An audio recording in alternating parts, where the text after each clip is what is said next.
राधे राधे। मैं सी श्रद्धा शर्मा और आज की वीडियो में हम देखेंगे कि हमें रेंट पर टीडीएस काटने की रिक्वायरमेंट कब होती है, कौन टीडीएस काटता है या किस रेट से टीडीएस काटा जाता है। राइट, चलिए। रेंट पर टीडीएस 3 सेक्शन में काटते हैं, 194I, IB और IC। हम इस वीडियो में तीनों सेक्शन को डीपली अंडरस्टैंड करेंगे। सबसे पहला सेक्शन जो हम करेंगे वो है 194I और मोस्ट कॉमनली यूज होने वाले सेक्शन भी हमारे हैं 194I और 194I। तो जो पहला सेक्शन है वो है 194I। ठीक है, 194 में कब टीडीएस काटा जाता है, इसमें हम सबसे पहले बात करते हैं एप्लीकेबिलिटी की। किसकी बात करते हैं? एप्लीकेबिलिटी। किस पर एप्लीकेबल है हमें ये पता होना बहुत जरूरी है। तो मैं वहां स्लाइड पढ़ू उससे पहले देखो, अगर मैं पर्सन की बात करूँ तो इनकम टैक्स में पर्सन में कवर क्या क्या होता है। पर्सन में तो इंडिविजुअल भी कवर है, एचयूएफ कवर है, ठीक है ना, AOP, BOI, right, firm, LLP, company, ये सब कवर होते हैं। ठीक है, ये अगर किसी को रेंट पे करते हैं 2,40,000 से ज्यादा, कितना? 2,40,000 से ज्यादा किसी को भी पे करते हैं, इंडिविजुअल, एचयूएफ, एओपी, बीओआई, ठीक है ना, या आपका फर्म, एलएलपी, कंपनी, किसी को भी अगर पे करते हैं तो इनको टीडीएस काटना होता है। राइट, लेकिन यहाँ पे एक ट्विस्ट है। क्या ट्विस्ट है? वो ट्विस्ट ये है कि इंडिविजुअल और एचयूएफ को तभी टीडीएस काटना होता है जब ये कवर हो, इसमें कवर हो, covered by in tax audit, ठीक है, कवर्ड बाय टैक्स ऑडिट। देखो मैं एक एग्जांपल से ना इसको आपको और समझाऊं कि क्या होगा। राइट, जैसे कि मान लो एक इंडिविजुअल राम और एक इंडिविजुअल श्याम, दोनों इंडिविजुअल है। राम का टैक्स ऑडिट होता है, श्याम का कोई भी टैक्स ऑडिट नहीं होता, राम का टैक्स ऑडिट होता है, श्याम का नहीं होता। राम ने साल में 3 लाख रुपए का रेंट पे किया है, ठीक है, राम ने साल में 3 लाख रुपए का रेंट जो पे किया है वो किसी गीता नाम की लड़की को पे किया। श्याम ने भी गीता को साल भर में 3 लाख का रेंट पे किया, दोनों ने 3 लाख का रेंट पे किया। ठीक है, अब इसमें से टीडीएस कौन काटेगा? नाउ क्वेश्चन अराइज, टीडीएस कौन काटेगा? तो देखो, टीडीएस राम काटेगा। टीडीएस कौन काटेगा? राम काटेगा। श्याम टीडीएस नहीं काटेगा। राम क्या करेगा? राम ये टीडीएस काटेगा, है ना, ये टीडीएस काटेगा, यानी कि टीडीएस डिडक्ट करेगा। ठीक है, राम टीडीएस काटेगा या राम टीडीएस डिडक्ट करेगा। ठीक, लेकिन श्याम टीडीएस डिडक्ट नहीं करेगा, इवन दो उसने 3 लाख रुपए का टैक्स, 3 लाख रुपए का रेंट पे किया है जो कि 2,40,000 से ज्यादा है, लेकिन फिर भी वो टीडीएस नहीं काटेगा। क्यों? क्योंकि श्याम को टैक्स ऑडिट कराने की रिक्वायरमेंट नहीं है,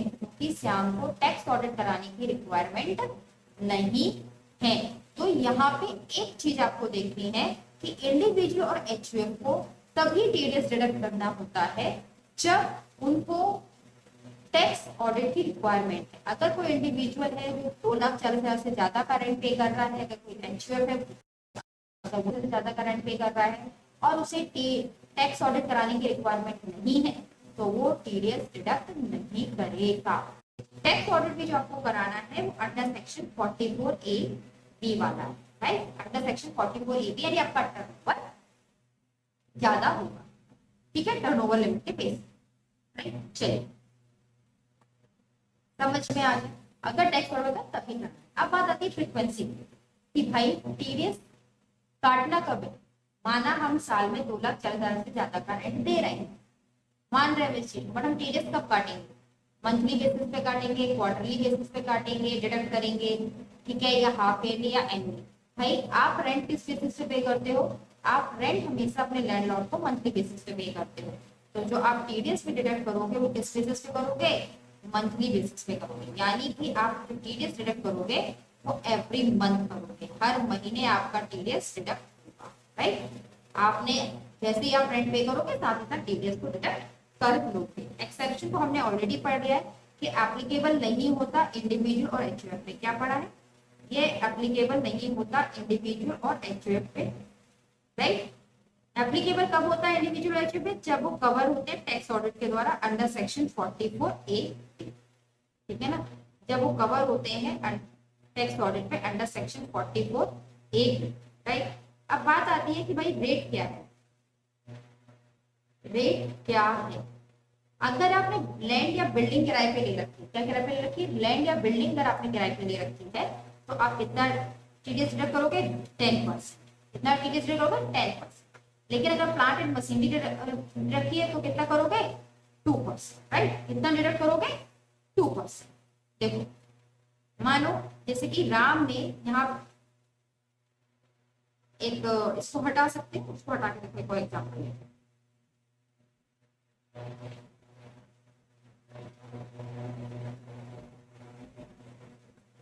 राम है वो रेंट पे करता है कितने का? राम रेंट पे कर रहा है गीता को 25,000 पर मंथ, राइट। और ये जो रेंट वो 25,000 पर मंथ कर रहा है वो किसी बिल्डिंग के लिए कर रहा है। किसके लिए कर रहा है? बिल्डिंग के लिए कर रहा है। तो अब इस 25,000 को अगर आप 12 महीने का देखोगे ना तो ये हो जाता है आपका 6 लाख। चाहो तो आप करके देखो, 0 0 0 12 3 लाख। साल भर का 3 लाख होता है, यानी हर महीने वो कितना पे कर रहा है? 25,000। तो ये जो 25,000 है ना, इसमें से आप 10% का टीडीएस डिडक्ट करोगे तो कितना करोगे? 25,000 इंटू 10%, ये आपका हो जाएगा 2500, ठीक है। 2500 का टीडीएस आप हर मंथ डिडक्ट करो। अगर यही 25,000 आप दे रहे होते किसी मशीनरी के लिए, अभी तो आप बिल्डिंग के लिए दे रहे हो ना, मान लो आप किसी मशीनरी के लिए दे रहे होते तो आप इसमें कितना टीडीएस डिडक्ट करते? तब आप करते 25,000 का 2%। 25,000 का 2% कितना होगा? ये हो जाता आपका 500 रुपीज, ठीक है। 500 रुपीज। तब आप कितना करते? 500। यानी अगर आपने बिल्डिंग के लिए अगर आप रेंट दे रहे हो तो आपको 10% का टीडीएस डिडक्ट करना है, और अगर आप मशीनरी के लिए रेंट दे रहे हो तो आपको 2% का टीडीएस डिडक्ट करना है। अब एक चीज है डिडक्शन, भाई आप कब डिडक्ट करोगे? तो at the time of credit, जब आप क्रेडिट कर रहे हो उसके बैंक अकाउंट में तब, या कैश पेमेंट अगर आप जब कर रहे हो तब। तो क्रेडिट और पेमेंट में जो भी अर्लियर होगा उस पे आप टीडीएस डिडक्ट कर दीजिए। सेक्शन 206 ये कहता है कि कई बार क्या होता है, टेनेंट को लैंडलॉर्ड का पैन नंबर नहीं पता। टेनेंट कई बार मांगता भी है लैंडलॉर्ड से कि आपका पैन नंबर दे दो, पैन नंबर दे दो, but tenant landlord PAN number नहीं देता। अगर टेनेंट के पास लैंडलॉर्ड का पैन नंबर नहीं है, उस केस में आप टीडीएस कितना काटोगे? उस केस में आप टीडीएस डिडक्ट करोगे, वो करोगे 20%।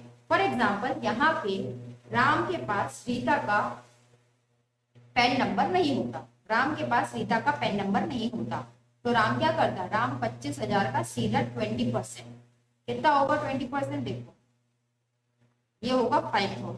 हर महीने राम रीता का 5,000 टीडीएस डिडक्ट करके गवर्नमेंट को जमा करा देता। I hope it is clear to all of you. अब हम अपने नेक्स्ट सेक्शन को मूव ऑन करते हैं।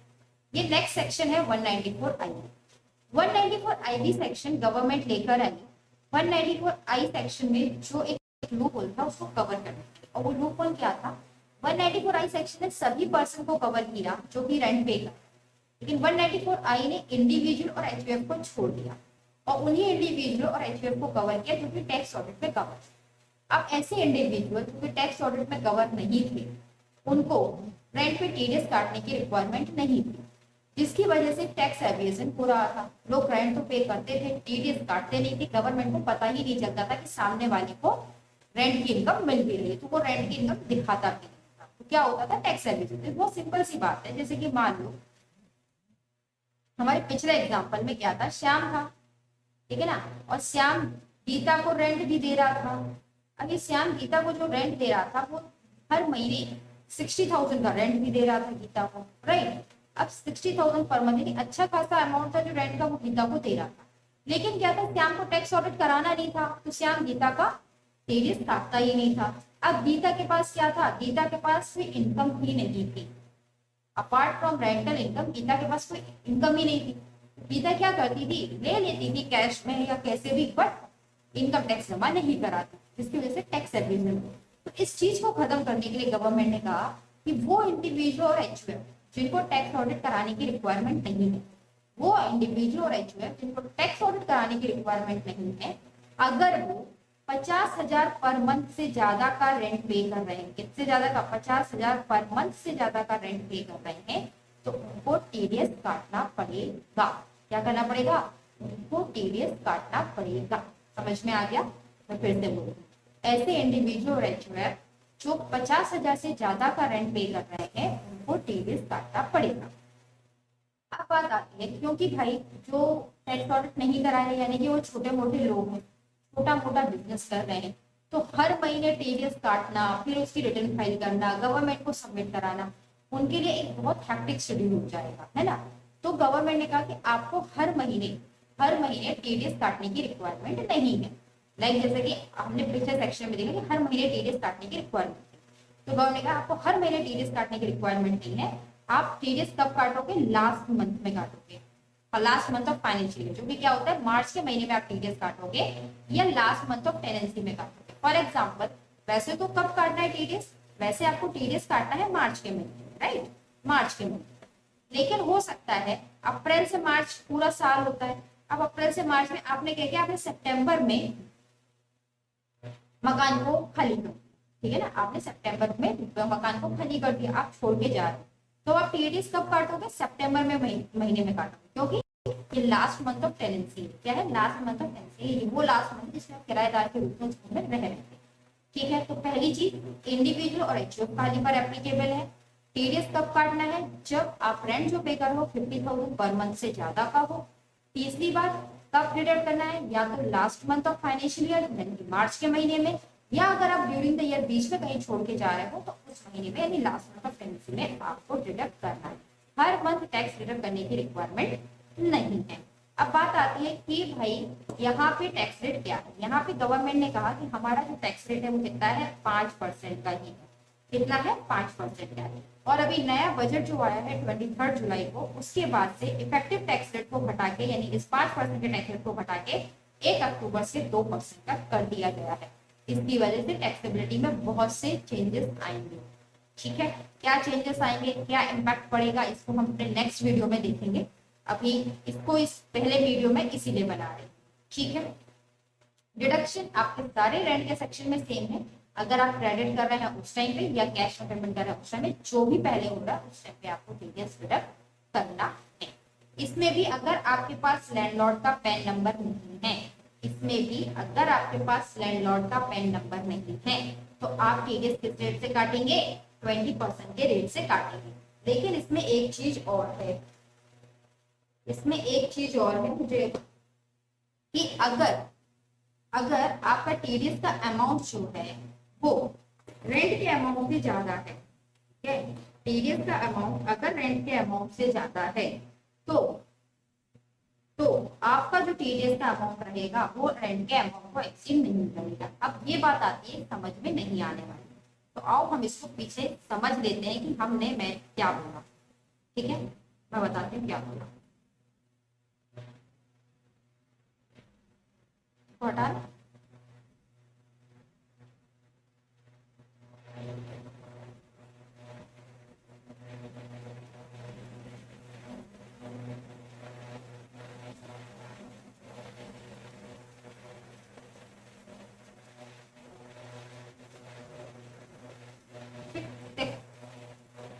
एक व्यक्ति है राम, ठीक है, वो अपने मकान मालिक, उसके मकान मालिक का नाम है भरत, क्या नाम है, भरत। अपने मकान मालिक भरत को हर महीने 50,000 पर मंथ का रेंट देता है, और अब 50 से लेकर 55,000, ठीक है, अपने मालिक को हर महीने मान लो 60,000 का रेंट देता है। कितने का देता है, 60,000 का रेंट देता है। 60,000 पर मंथ का रेंट, नहीं 50,000 से ज्यादा का रेंट देता है। अब राम अप्रैल से लेकर पूरे मार्च तक पूरे साल रहा, ठीक, और साल भर राम भरत जी से कहता रहा, अपने मकान मालिक से कहता रहा कि सर मुझे अपना पैन नंबर दे दो, सर मुझे अपना पैन नंबर दे दो। भरत जी ने कान नहीं दिया, पैन नंबर नहीं दिया अपना। अब राम को टीडीएस काटना था। अब अगर टीडीएस की लायबिलिटी देखोगे तो कितना आएगा, 60,000 पर मंथ का रेंट है, 12 महीने दिए के लिए काटेगा, 12 महीने के पूरे रेंट पे काटेगा। अब क्योंकि पेन नहीं है तो किस नंबर से काटेगा, 20% के रेट से डिडक्ट करेगा। जरा मुझे कैलकुलेट करो कितना आएगा, 60,000 इंटू 12 इंटू 20%, यानी कि जो टीडीएस का अमाउंट है वो 1,44,000 है। अब एक बात बताओ, मार्च का रेंट कितना है भाई? मार्च का रेंट क्या है? जब मैं मार्च का रेंट पूछूं तो मार्च का रेंट तो 60,000 है, राइट। और टीडीएस का अमाउंट कितना है? टीडीएस का अमाउंट है 1,44,000। ये तो रेंट के अमाउंट से बहुत ज्यादा है। और एक्ट या सेक्शन क्लियर कर बोल रहा है कि लास्ट के महीने में आप जो रेंट पे करोगे उससे आपको टीडीएस डिडक्ट करना है। तो क्या आप 1,44,000 का टीडीएस 60,000 से डिडक्ट कर सकते हो? नहीं कर सकते। तो जब भी ऐसी कंडीशन बनेगी, जब भी ऐसी कंडीशन बनेगी, सेक्शन 206AA पेन नहीं देने की वजह से 20% से टीडीएस कटेगा और टीडीएस का अमाउंट एक्सीड कर जाएगा रेंट अमाउंट से। देन आप क्या करोगे, जितना अमाउंट रेंट का है उतना ही आप टीडीएस काट दोगे और रेंट पे नहीं करोगे। देखो वही चीज ध्यान रखना है। In case of inability of a landlord PAN, अगर लैंडलॉर्ड के पेन की अनएबिलिटी है ना, लैंडलॉर्ड पेन की क्या है, अनएबिलिटी, ठीक है then TDS will be deducted 20%। तो टीडीएस किससे काटा जाएगा? टीडीएस काटा जाएगा 20% से, अगर लैंडलॉर्ड का पेन नहीं है तो। हाउएवर जबकि टीडीएस का अमाउंट एक्सीड नहीं कर सकता रेंट अमाउंट से। टीडीएस का अमाउंट क्या है? एक्सीड नहीं कर सकता रेंट अमाउंट से। अभी मैंने आपको जो एग्जांपल दिया, टीडीएस का अमाउंट 1,44,000 एक्सीड कर गया था हमारे रेंट अमाउंट 60,000 से, राइट। तब भी हम कितना भी टीडीएस काट सकते हैं जितना हमारा रेंट अमाउंट है, 60,000, right. I hope it is clear. अब हम आते हैं लास्ट सेक्शन में जिसका नाम है सेक्शन 194 आईसी लगता है ज्वाइंट डेवलपमेंट एग्रीमेंट के केस। देखो ज्वाइंट डेवलपमेंट एग्रीमेंट के केस में क्या होता है, फॉर एग्जाम्पल राम है, राम के पास क्या है, बहुत जमीन पड़ी है, लैंड बहुत है, ठीक है, या कोई पुरानी बिल्डिंग है उसमें बहुत। इसके पास एक बिल्डर आया और बिल्डर आके बोलता है कि सर मुझे आपकी ये जो लैंड है ना, कुछ क्या बोलता है, मुझे आपकी ये जो लैंड है चाहिए, मैं इस पर डेवलपमेंट करूंगा, इस पर डेवलपमेंट करके मैं बड़ी बिल्डिंग बनाऊंगा, ठीक है। उस बिल्डिंग, जब तक वो बिल्डिंग बन रही है तब तक मैं आपको उसका रेंट दूंगा, जब बिल्डिंग बन जाएगी तो उसे मैं आपको बनाए एक फ्लैट दूंगा, मैं आपको इस पे डेवलप करके दूंगा। तो जब तक बिल्डिंग बनेगी तब तक राम की इनकम तो आती रहेगी, in the form of rent Ram income कमाता रहेगा, इसको कुछ ना कुछ पैसा देगा बिल्डर, ठीक है। या हो सकता है ये पैसा एक हर महीने ना देके साल में एक बार देने की बात हुई हो, या जैसी भी बात हो, यानी बिल्डर कुछ ना कुछ पैसा राम को देगा। ज्वाइंट डेवलपमेंट एग्रीमेंट है क्योंकि लैंड राम की है और उसमें डेवलपमेंट का काम बिल्डर का, ठीक है। ये होता है ज्वाइंट डेवलपमेंट एग्रीमेंट। तो इस ज्वाइंट डेवलपमेंट एग्रीमेंट में ये जो बिल्डर है, ये जो बिल्डर है, ये जो डेवलपर है, ये जो बिल्डर है, या ये जो हम इसको हम डेवलपर भी कहते हैं, ये जो डेवलपर है, ये जब भी पेमेंट करेगा राम को, जब भी पेमेंट करेगा राम को, तो उसका क्या करेगा, उसका टीडीएस डिडक्ट करेगा। क्या करेगा? टीडीएस डिडक्ट करेगा। किस परसेंट से? 10% से, ठीक है। और tax deduction is required when ever payment of creditors, जब कभी भी डेवलपर राम को पेमेंट करेगा वो टीडीएस काटेगा। इसमें एक सबसे बड़ी बात ये है, इस सेक्शन में कोई भी अमाउंट फिक्स्ड नहीं। 194 आई में था हमें टीडीएस तब काटना है जब रेंट 2,40,000 को क्रॉस कर जाए। आई भी में था इंडिविजुअल और एचओ को रेंट तब डिडक्ट करना है जब रेंट पर मंथ का 50,000 से ज्यादा। लेकिन अगर यहाँ बिल्डर राम को रेंट के रूप में, अगर यहाँ पे बिल्डर राम को रेंट के रूप में 100 रुपए भी देता है तो भी उसको टीडीएस काटना पड़ेगा, क्योंकि यहाँ पर कोई भी अमाउंट की लिमिट नहीं है, राइट। कब काटेंगे? क्रेडिट और पेमेंट जब जो भी जल्दी होगा उस बेसिस पे काटेंगे। इन केस अनएबिलिटी, अगर लैंडलॉर्ड का पेन नहीं है तो 20% से टीडीएस काटा जाएगा। ये तीनों सेक्शन में कॉमन है, राइट। इसी के साथ हमारा ये वीडियो कंप्लीट हुआ। आई होप आपको सारी बात समझ आ गई होगी। हम मिलते हैं अपने नए वीडियोस में, इसमें हम ये देखेंगे कि सेक्शन 194 आईबी में जो गवर्नमेंट चेंज लेकर आई है 23 जुलाई से बताया था, जो कि इफेक्टिव हो रहा है 1 अक्टूबर से, कि अब आपके ऊपर जो टीडीएस कटेगा वो 5% की जगह 2% से कटेगा। उसकी वजह से आपके इनकम टैक्सेशन किस तरीके से इम्पैक्ट होगा और आपको एडवांस में क्या प्लानिंग कर लेनी चाहिए। तो बने रहिए मेरे साथ, मिलते हैं नेक्स्ट, तब तक के लिए।